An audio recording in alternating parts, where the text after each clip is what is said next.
Kalau kami dari kelompok 3, mata kuliah Manajemen Keuangan 2, kelas C, akan mempresentasikan materi mengenai struktur modal. Nah, sebelumnya saya akan memperkenalkan anggota kelompok 3, yaitu saya sendiri, Vinadi Putri dengan NIM 19122, Anastasia Jessica Sari Gunawan dengan NIM 19088, Cahaya Chandra Suci dengan NIM 19106, Jessica Lady Kristianovi dengan NIM 19107, Nani Deni Anggraini dengan NIM 19104, Patricia Apriani dengan NIM 19116. Selanjutnya saya akan bahas materi pertama mengenai konsep leverage. Nah, apa sih leverage itu? Leverage secara harfiah atau literal adalah pengungkit. Pengungkit biasanya digunakan untuk membantu mengangkat beban yang berat. Jadi dalam keuangan, leverage ini digunakan untuk meningkatkan tingkat keuntungan yang diharapkan. Leverage ada dua, yang pertama yang akan saya bahas adalah operating leverage. Operating leverage bisa diartikan sebagai seberapa besar perusahaan menggunakan beban tetap operasional. Beban tetap operasional itu biasanya berasal dari biaya depresiasi, biaya produksi, dan biaya pemasaran yang bersifat tetap, misalnya gaji bulanan karyawan.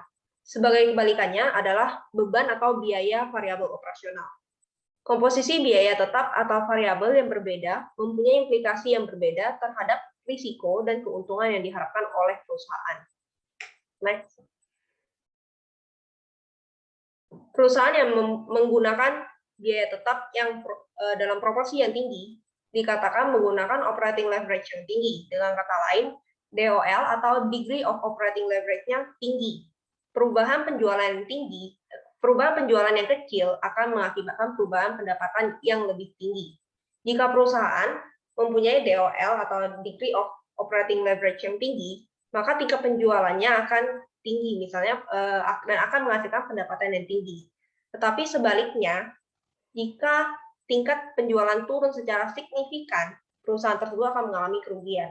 Nah, jadi DOL ini adalah suatu alat ukur yang digunakan untuk mengukur apabila tingkat penjualannya tinggi akan menghasilkan pendapatan yang tinggi juga.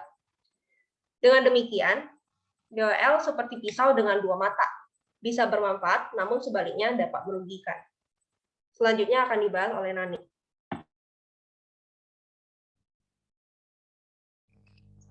Saya akan membahas mengenai break-even point. Titik break-even point atau titik break-even merupakan perhitungan titik break-even yang menunjukkan bahwa alternatif leverage operasi yang tinggi mempunyai titik break-even yang paling tinggi juga. Lalu resiko alternatif leverage tinggi.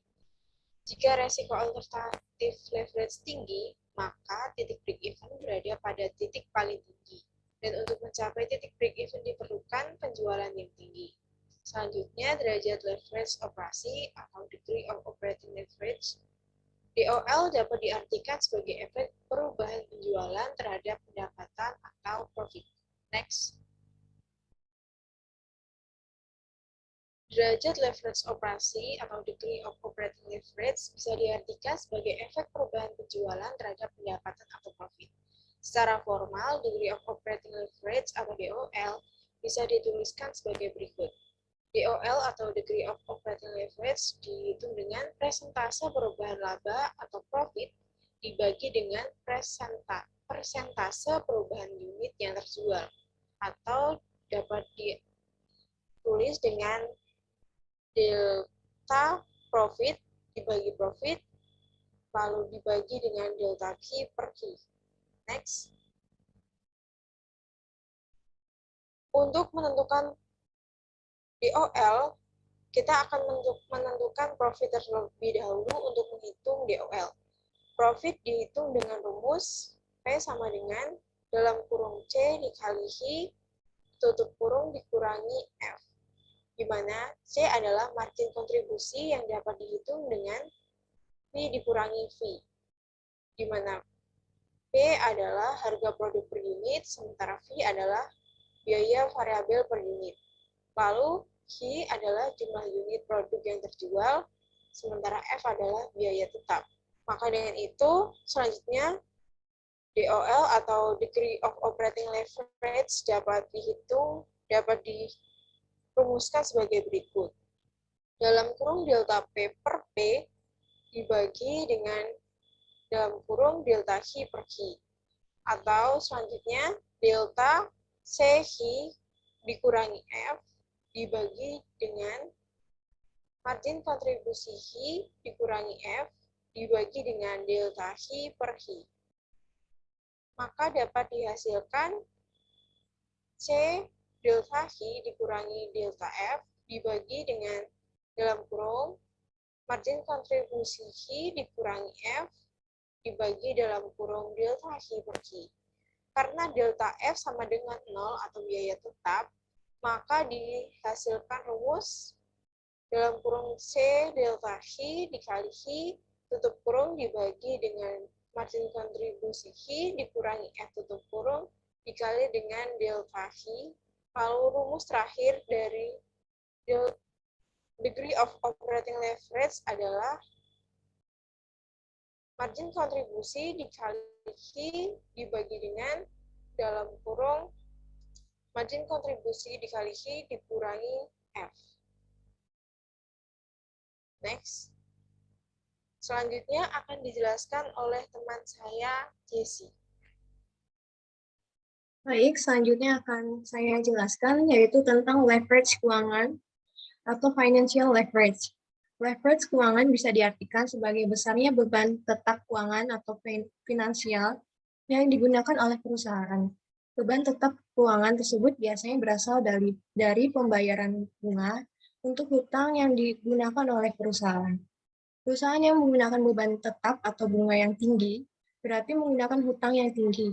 Perusahaan tersebut dikatakan mempunyai leverage keuangan yang tinggi, yang berarti degree of financial leverage atau DFL untuk perusahaan tersebut juga tinggi. Kemudian, degree of financial leverage mempunyai implikasi terhadap earning per share perusahaan.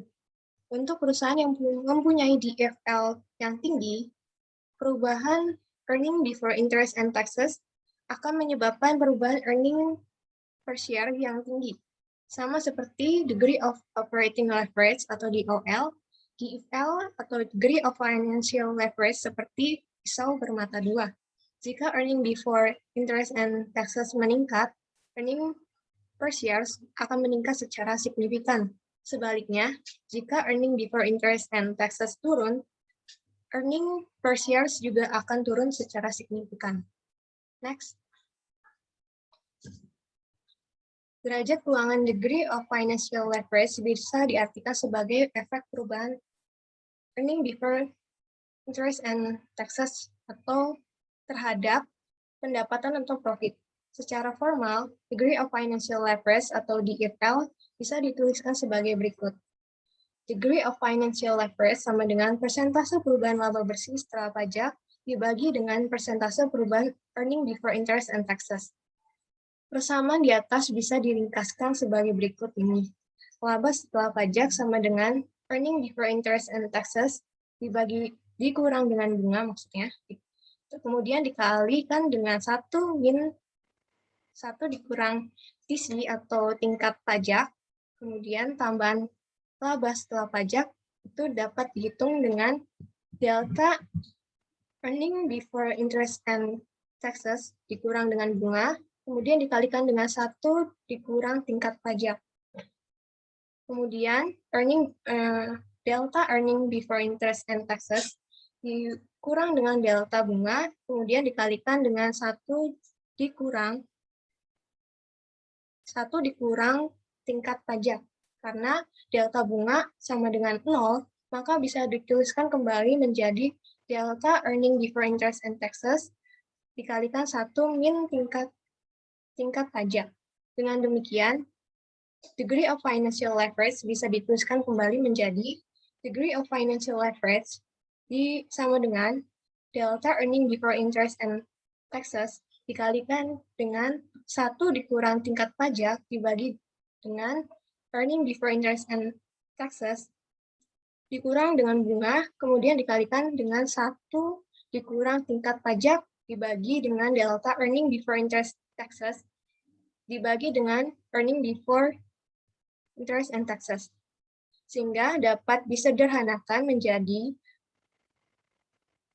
earning before interest and taxes dibagi dengan earning before interest and taxes dikurang dengan bunga.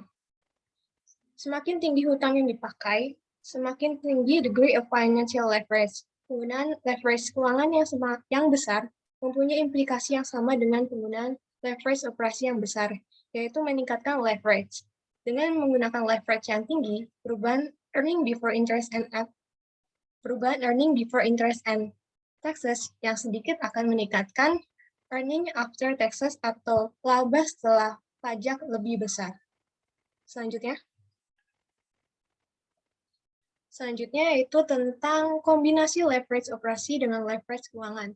Leverage operasi berkaitan dengan efek perubahan penjualan terhadap earning before interest and taxes atau laba sebelum bunga dan pajak, sementara leverage keuangan berkaitan dengan efek perubahan earning before interest and taxes terhadap earning after taxes atau laba setelah pajak. Perusahaan bisa mengkombinasikan keduanya menjadi untuk memperoleh leverage gabungan. Degree leverage gabungan atau DCL atau degree of combined leverage bisa dihitung sebagai berikut. DCL atau degree of combined leverage sama dengan persentase perubahan earning before interest and taxes dibagi dengan persentase perubahan penjualan, kemudian dikalikan dengan persentase perubahan laba bersih, dibagi dengan persentase perubahan earning before interest and taxes, sehingga akan menghasilkan persentase perubahan laba bersih dibagi dengan persentase perubahan penjualan.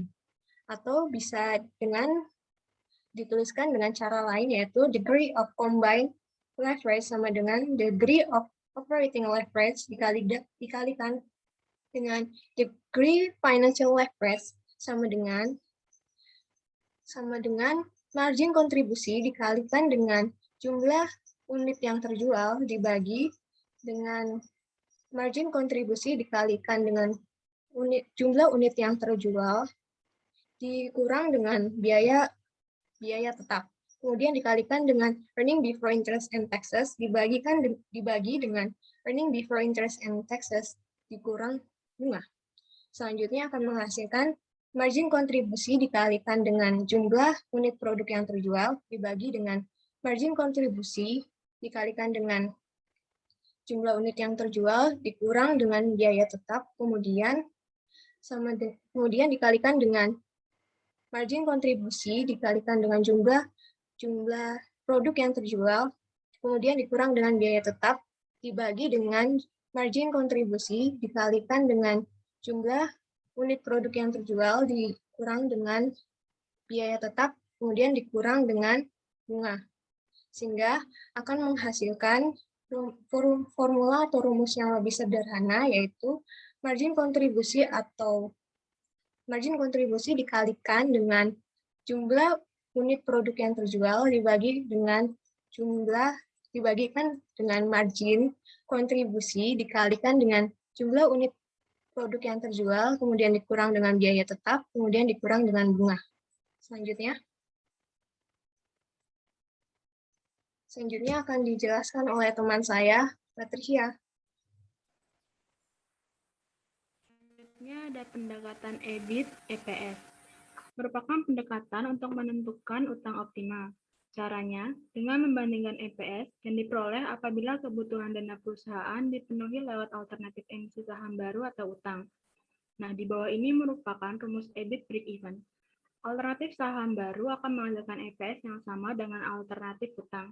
Rumusnya, EBIT break-even dikurangi bunga yang dibayarkan untuk alternatif pertama, dikali dengan 1 dikurangi tingkat pajak, dikurangi dividen saham preferen untuk alternatif 1, per jumlah saham beredar untuk alternatif 1.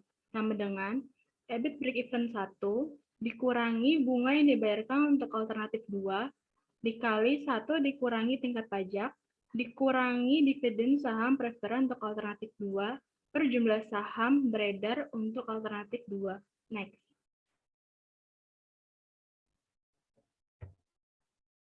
Pendekatan EBIT/EPS dalam struktur modal bermanfaat bagi manajer keuangan, meski ada beberapa keterbatasan. Pertama, Metode tersebut tidak membicarakan pengaruh struktur modal terhadap nilai perusahaan. Kedua, pendekatan tersebut tidak memperhitungkan biaya hutang yang bersifat implisit, tetapi analisis tersebut bisa memberi gambaran seberapa besar EBIT yang harus diperoleh jika manajer keuangan ingin memperoleh EPS tertentu. Contohnya, manajer keuangan bisa menghitung EBIT break-even atau yang menyamakan EPS hutang dengan EPS saham. Kemudian manajer keuangan bisa memperkirakan probabilitas memperoleh EBIT di atas EBIT break-even.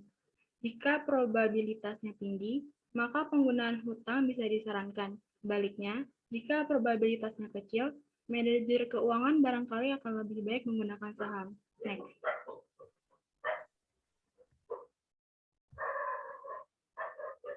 Selanjutnya akan dijelaskan oleh Jessica Lady. Selanjutnya ada rasio coverage. Rasio coverage ini ingin melihat seberapa jauh kemampuan perusahaan dalam memenuhi kewajiban yang bersifat tetap. Semakin tinggi rasio coverage, maka semakin tinggi pula kemampuan perusahaan dalam memenuhi kewajibannya. Rasio coverage dapat dihitung dengan rumus times interest earned sama dengan EBIT dibagi bunga hutang. Namun formula ini hanya memasukkan pembayaran bunga, padahal perusahaan dalam beberapa situasi harus juga membayar cicilan pembayaran. Maka alternatif lain untuk menghitung rasio coverage adalah dengan memasukkan cicilan pembayaran utang. Untuk menghitungnya, rumusnya yaitu menggunakan rasio debt service coverage, yaitu EBIT dibagi bunga ditambah dalam kurung cicilan hutang dibagi 1/1 dikurangi pajak. Cicilan hutang disesuaikan karena cicilan hutang tidak bisa dipakai sebagai pengurang pajak. Di samping beban tetap dari bunga, perusahaan bisa memperoleh beban tetap lainnya. Leasing atau sewa itu contohnya. Beban tetap leasing mempunyai kewajiban yang sama dengan beban tetap hutang. Karena itu, leasing seharusnya juga dimasukkan ke dalam persamaan di atas. Kemudian yang selanjutnya ada rumus untuk menghitung rasio fixed charge coverage atau FCC, yaitu dengan memasukkan sewa. Rumusnya EBIT ditambah pembayaran sewa dibagi bunga ditambah pembayaran sewa ditambah pembayaran cicilan hutang dibagi 1 min pajak. Manajer keuangan bisa menggunakan rasio-rasio tersebut pada menghitung target struktur modal. Lebih spesifik, jika perusahaan mempunyai target rasio coverage tertentu, atau pihak perbankan atau kreditor menetapkan rasio coverage tertentu, maka penggunaan hutang harus dianalisis efeknya terhadap rasio tersebut. Selanjutnya yaitu pendekatan biaya modal. Manajer keuangan bisa menggunakan pendekatan biaya modal untuk menghitung struktur yang optimal, yaitu yang bisa memaksimumkan nilai perusahaan. Perbandingan dengan struktur modal industri atau perusahaan lain, metode lain untuk menentukan struktur modal adalah dengan mengikuti struktur modal industri atau perusahaan yang sejenis yang kemudian dirata-rata, atau perusahaan lain, 1 atau 2, yang mempunyai risiko bisnis yang sama. Selanjutnya dilanjutkan oleh Cahaya Chandra. Perbandingan dengan struktur modal industri atau perusahaan lain. Jika perusahaan mempunyai struktur modal yang terlalu menyimpang dari rata-rata industri, maka pasar atau pihak luar akan langsung mempertanyakan penyebabnya. Penyimpangan tersebut tidak harus berarti jelek. Jika kebanyakan perusahaan menggunakan struktur modal yang konservatif, maka rata-rata industri untuk struktur modal akan terlihat lebih kecil. Meskipun kemungkinan rasio hutang yang optimal bisa lebih tinggi dari rata-rata industri.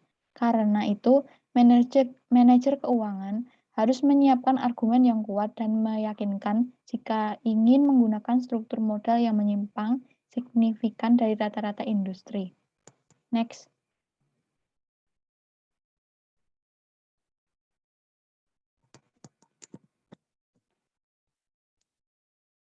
Selanjutnya, standar dari pihak lain.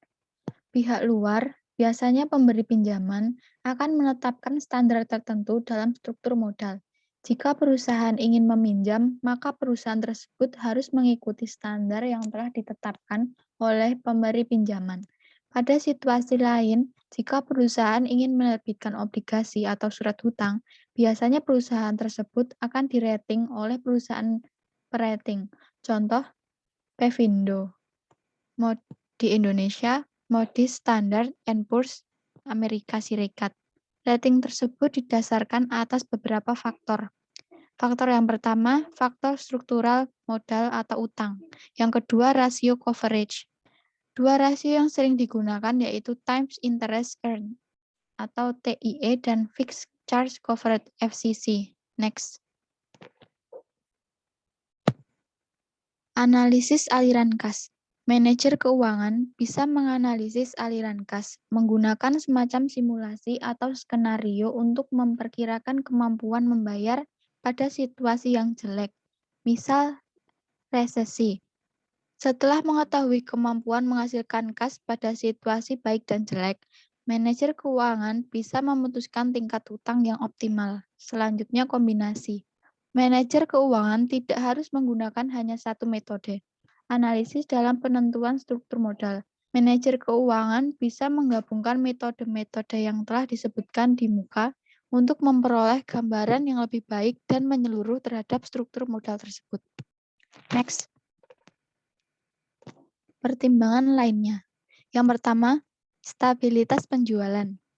Perusahaan yang mempunyai penjualan yang stabil bisa menggunakan utang yang semakin tinggi. Semakin stabil penjualan suatu perusahaan, semakin mampu perusahaan tersebut menutup kewajiban-kewajibannya. Jika kondisi ekonomi memburuk, perusahaan dengan penjualan yang stabil mempunyai kemungkinan yang lebih tinggi untuk bisa menutup kewajibannya. Yang kedua, tingkat pertumbuhan penjualan. Perusahaan yang mempunyai tingkat penjualan yang tinggi akan lebih menguntungkan jika memakai utang. Perhitungan financial leverage di atas menunjukkan bahwa dengan menggunakan utang, EPS bisa dimaksimumkan jika penjualan cukup tinggi. Pada sisi yang lain, perusahaan dengan pertumbuhan yang tinggi biasanya mempunyai harga saham yang tinggi. Karena itu, akan menguntungkan jika perusahaan menerbitkan saham atau memanfaatkan harga yang masih tinggi. Manajer keuangan dengan demikian harus mempertimbangkan trade-off antara penggunaan utang dan saham dalam situasi tersebut. Yang ketiga, struktur aset.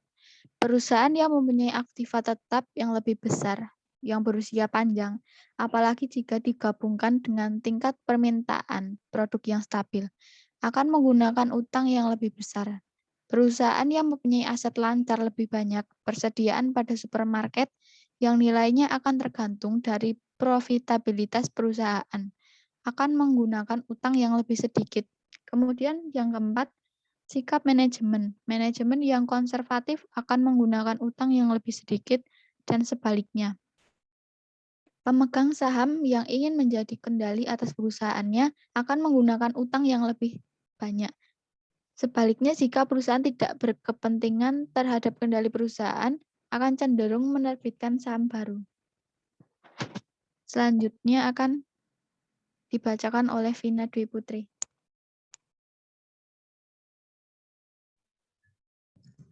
Selanjutnya saya akan bahas mengenai daftar keputusan struktur modal. Perusahaan pada umumnya akan mempertimbangkan faktor-faktor berikut ketika melakukan keputusan struktur modal. Yang pertama adalah stabilitas penjualan. Seperti yang dibahas sebelumnya, stabilitas penjualan ini perusahaan yang penjualannya relatif stabil dapat secara aman mengambil utang dalam jumlah yang lebih besar dan mengeluarkan beban tetap yang lebih tinggi dibandingkan perusahaan yang penjualannya tidak stabil. Yang kedua adalah struktur aset. Nah, ini sama seperti yang dibahas sebelumnya juga, yaitu perusahaan yang memiliki aset tetap yang banyak akan lebih mengambil utang lebih banyak daripada perusahaan yang hanya memiliki aset lancar yang lebih banyak. Selanjutnya adalah leverage operasi. Jika hal lainnya dianggap sama, perusahaan dengan leverage operasi yang lebih rendah akan lebih mampu menerapkan leverage keuangan karena perusahaan tersebut memiliki risiko yang lebih rendah. Yang keempat adalah tingkat pertumbuhan. Jika hal yang lainnya dianggap sama, perusahaan dengan pertumbuhan yang cepat harus lebih mengandalkan pada modal yang eksternal. Selain itu, biaya emisi yang berkaitan dengan penjualan saham biasanya akan melebihi biaya yang terjadi ketika perusahaan menjual utang, mendorong perusahaan yang mengalami pertumbuhan pesat untuk lebih mengandalkan diri pada utang. Namun, pada saat yang sama, perusahaan tersebut sering sekali menghadapi ketidakpastian yang tinggi sehingga cenderung menurunkan keinginan untuk menggunakan utang. Yang kelima adalah profitabilitas. Perusahaan dengan tingkat pengembalian yang tinggi, pengembalian atas investasi yang tinggi, ternyata menggunakan utang dalam jumlah yang relatif sedikit.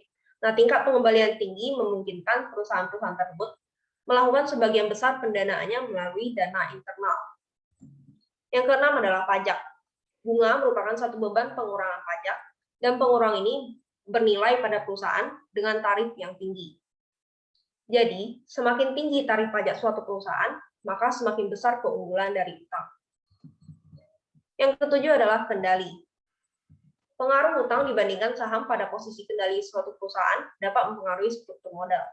Jika manajemen saat ini memiliki kendali hak suara lebih dari 50% saham, tetapi tidak berada dalam posisi untuk membeli saham tambahan lagi, manajemen mungkin akan memilih utang sebagai pendanaan baru. Di pihak lain, manajemen mungkin memutuskan untuk menggunakan ekuitas jika situasi perusahaan yang begitu lemah, sehingga penggunaan utang mungkin dapat membuat perusahaan itu mengalami risiko gagal bayar. Alasannya, jika perusahaan gagal bayar, manajer kemungkinan akan kehilangan pekerjaan. Akan tetapi, jika utang tersebut digunakan terlalu sedikit, maka manajemen menghadapi risiko pengambil alihan. Jadi, pertimbangan kendali dapat menyebabkan penggunaan baik utang maupun ekuitas karena jenis modal yang memberikan perlindungan terbaik kepada manajemen akan bervariasi dari satu situasi ke situasi lainnya. Yang kedelapan adalah perilaku manajemen. Seperti yang dibahas sebelumnya, beberapa manajer cenderung lebih konservatif dibandingkan yang lain sehingga menggunakan utang dalam jumlah lebih sedikit dibanding dengan rata-rata perusahaan di industrinya. Sementara manajemen yang agresif menggunakan lebih banyak utang demi memperoleh laba yang lebih tinggi. Yang kesembilan, sikap pemberi pinjaman dan lembaga pemeringkat. Perusahaan seringkali membahas struktur modalnya dengan pihak pemberi pinjaman dan lembaga pemeringkat, serta sangat memperhatikan saran mereka. Sikap pemberi pinjaman dan lembaga pemeringkat seringkali akan mempengaruhi keputusan struktur keuangan. Yang ke-10 adalah kondisi pasar. Kondisi pasar saham dan obligasi mengalami perubahan dalam jangka panjang maupun jangka pendek dapat memberikan arahan penting pada struktur modal optimal suatu perusahaan. Yang ke-11 adalah kondisi internal perusahaan. Kondisi internal suatu perusahaan dapat mempengaruhi target struktur modal. Misalnya, anggap suatu perusahaan baru saja menyelesaikan suatu program penelitian dan memperkirakan memperoleh laba tidak lama lagi. Namun, laba yang baru ini belum diantisipasi oleh investor sehingga tidak tercermin dalam harga sahamnya. Perusahaan tidak akan langsung menerbitkan saham dan lebih memilih melakukan pendanaan dengan utang sampai laba yang lebih tinggi terwujud dan tercermin pada harga saham. Selanjutnya, perusahaan dapat menjual penerbitan saham biasa menggunakan hasilnya untuk melunasi utang dan kembali pada target struktur modalnya. Yang terakhir adalah fleksibilitas keuangan. Manajer perlu memahami kondisi keuangan perusahaan dan fleksibel dalam mengatur keuangan perusahaan. Next. Materi yang terakhir yang akan dibahas adalah variasi dalam struktur modal. Perusahaan minyak, produsen pesawat, bioteknologi, dan perusahaan baja menggunakan utang yang relatif lebih kecil karena industrinya cenderung bersifat skill, orientasi pada penelitian, atau menghadapi tuntutan ganti rugi produk yang sangat besar. Di pihak lain, perusahaan toko kebutuhan rumah tangga, perusahaan listrik, dan maskapai penerbangan menggunakan utang dalam jumlah yang relatif lebih besar karena aset tetap yang dimiliki dapat menjadi jaminan yang baik untuk obligasi hipotek dan juga karena penjualan yang relatif lebih stabil sehingga perusahaan lebih aman dalam menanggung utang dalam jumlah yang di atas rata-rata. Risiko kelipatan pembayaran bunga atau TIE memberikan indikasi tentang seberapa rentan perusahaan terhadap kesulitan keuangan. Rasio ini bergantung pada 3 faktor, yaitu persentase utang, tingkat bunga atas utang, dan profitabilitas perusahaan. Pada umumnya, industri-industri dengan leverage rendah seperti Google dan Eli Lilly memiliki rasio coverage yang tinggi. Sementara, industri seperti ConAgra, Kroger, dan American Airlines yang didanai sebagian besar menggunakan utang memiliki rasio coverage yang rendah. Variasi yang luas juga dapat ditemukan di antara perusahaan dalam suatu industri tertentu. Sekian presentasi dari kelompok kami. Terima kasih.